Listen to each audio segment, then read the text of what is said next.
মুশফিককে রাগিয়ে দিলেন পাকিস্তানি অধিনায়ক। সেঞ্চুরি করে জবাব দিলেন মুশফিক, আর সেঞ্চুরি করার পরেই মাঠেই সেজদায় লুটিয়ে মুশফিকের সেলিব্রেশন।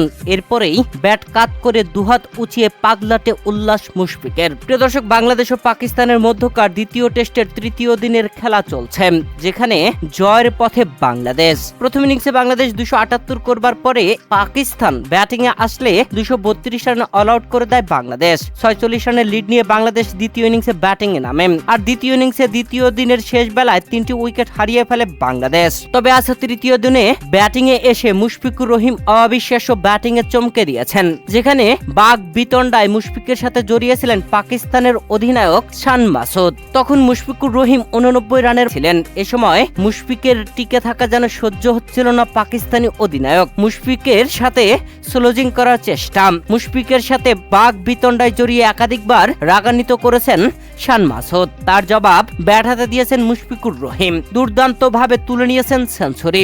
178 বলেই সেঞ্চুরি তুলে নেন মুশফিক। বাংলাদেশের হয়ে সর্বোচ্চ সেঞ্চুরির মালিক এখন মুশফিকুর রহিম। টেস্টে 14টি সেঞ্চুরি করলেন মুশফিকুর রহিম, আর সেঞ্চুরি করার পরেই মাঠে সেজদায় লুটে পড়েন। এর চেয়ে আর সুন্দর মুহূর্ত কি দেখার হতে পারে। সেজদা থেকে উঠেই ব্যাট কাত করে দুহাত দিয়ে উঁচিয়ে ধরলেন মুশফিকুর রহিম। তার সেলিব্রেশন ছিল দেখার মতো। প্রিয় দর্শক, বাংলাদেশ 400 রানের উপরে লিড নিয়েছে।